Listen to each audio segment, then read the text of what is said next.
Ազգային ժողովի մեծարգո նախագահ, մեծարգո վարչապետ, կառավարության հարգելի անդամներ, հարգելի խորհրդարան, սիրելի ժողովուրդ։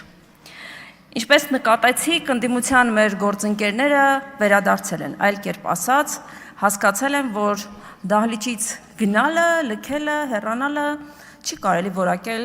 քաղաքական դիրքորոշում եւ ինչ որ բան անելուց առաջ պետք է մտածել, թե հետ քայլը ինչպիսին կլինի։ Ես հասկանում եմ, որ ձեզ համար հարգելի գործընկերներ ամեն ինչ գրում են, տալիս են, երբեմն մեթոդիկաներով, երբեմն ձեր վարչած այլ փորձագետներով, բայց նման ֆորս մաժորներում երևի թե exit policy-ներ չունեք։ Ասեք կհուշենք։ Ուրեմն խորհրդարանի ձևավորման առաջին իսկ օրվանից մեր գործընկերներն ասում էին, որ իրենց համար կարևոր է ժողովրդի համար կարևորագույն հարցերին րոպեական լուծում տալ։ Ժողովրդի բարեկեցության համար գտնել ճիշտ լուծումներ։ Հարգելի գործընկերներ, այդ ձեր ասացի բանալին կառավարության ծրագիրն է, որին ցավոք դուք ներկա չեղաք քննարկմանը։ Մենք չկարողացանք ձեր փայլուն մտքերը լսել, ակնդի լինել ձեր պաթետիկ ելույթներին, ինչու՞ չէ լսել նաև ձեր քննադատությունը, եթե դա օբյեկտիվ էր, այստեղ բանալի բառը եթեն է։ Ակնկալում ենք այո բովանդակային քննարկում, որովհետև այն բովանդակությունը, որն այսօր դրված է կառավարության ծրագրում, դա իրատեսականություն է, բխում է մեր նախընտրական ծրագրից, որը ծնվել է ժողովրդի կարիքից, իսկ ինչ եք առաջարկում դուք։ Ես հասկանում եմ, որ ժողովուրդը բարեկեցությունը ձեզ համար ոչինչ է, որտեղ մարդ ասվածը ձեզ համար տարիներ շարունակ եղել է ցավոք սրտի միջոց, մինչդեռ մեզ համար բարձրագույն արժեք է։ Եղել է միջոց վերարտադրվելու, եղել է միջոց ձեր հարստությունը դիզած պաշտպանելու, եղել է միջոց ապօրինի գույքը թաքցնելու, բայց այսօր եկել է հատուցման ժամը եւ կարծես թե մոտենում է ձեր տներին։ Այս մարդկանց համար տարիներ շարունակ բարեկեցությունը անհասկանալի երևույթ է եղել։ Նրանք կարողացել են խլել ժողովրդից արժանի կրթությունը։ Փայլուն նախարարներ ունեին ինձանից աջ գտնվող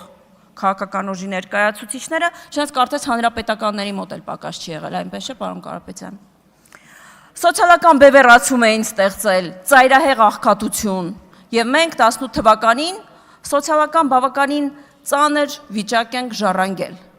եւ փորձել ենք փոխել այդ ամենի փիլիսոփայությունը, որը ձեզ համար ցավոք սրտի հասու չէ։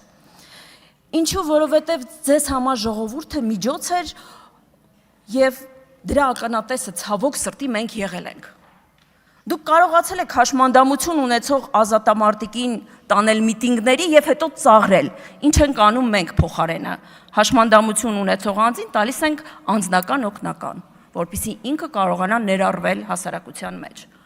Դուք 2 հոգով 3 հավ կամ քանակությունը կարող եմ խախտել, կարող եք տալ մարդուն հասկանալով, որ միգուցե ինքը կարիքի մեջ է։ Մենք այդ մարդուն տալիս ենք կարողություններ, որպեսզի ինքը կարողանա փոքր ֆերմաներ կառավարել։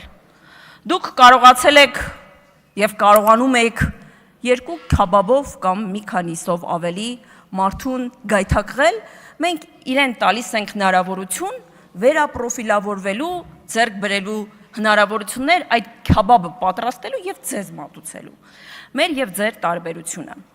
Եվ ամեն անգամ, երբ որ մենք խոսում ենք ժողովրդի բարեկեցության եւ ապագայի մասին, դուք փորձում եք դիստանցավորվել, որովհետև գիտեք շատ հեշտ է մարդուց խնդրել հրաժարվել իր բոլոր ունեցած հնարավորությունից, ստիպել մարդուն զրկվել լավ կրթությունից, դրա համար չեք հասկանում, թե ինչու ենք մենք դպրոցներ կառուցում, պարոն Կարապետյան, չեք հասկանում։ Բնորոշում եք դե խելք չունեն, դրա տեղը թող գործարան կառուցեն, այդ գործարանում ձեզ համար բանվոր աշխատեն, որովհետև ձեզ համար եղել են միշտ կեղծ էլիտաներ եւ սովորական մարդիկ։ Ու այդ անջրպետը ձեզ համար եղել է ձեռնտու։ Մարդուց կարողացել եք խլել ամեն բան, բացի արժանապատվությունից։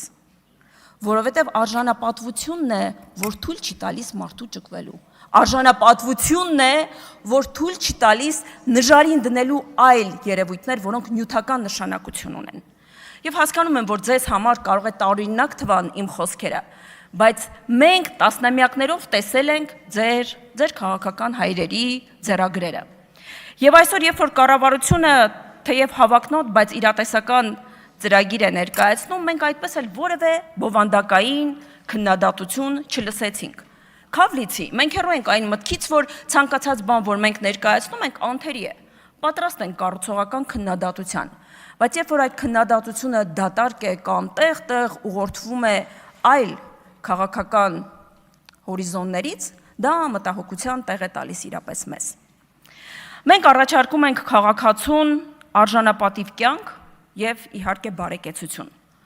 որովհետեւ աշխատանքը, կրթությունը դա միակ բանալին է, որը մարդուն կարող է բերել դեպի այդ բարեկեցություն։ Մենք հասկանում ենք, որ այն հնարավորությունները, որը այսօր ընձեռվել է խաղաղության դարաշրջանում, անշրջելի են դարձնում շատ ու շատ գործընթացներ։ Եվ թեև այո, առաջիկա 5 տարվա ընթացքում հնարավոր է ընդդիմությունը ինչ որ կերպ փորձի մեզ շեղել մեր բուն օրակարգից, մենք այնուամենայնիվ չենք տրվելու այդ սադրանքներին։ Մենք աշխատել ենք եւ շարունակելու ենք աշխատել հանուն Հայաստանի Հանրապետության քաղաքացու բարեկեցության, հանուն բարօրության եւ նույնը հորդորում ենք ձեզ։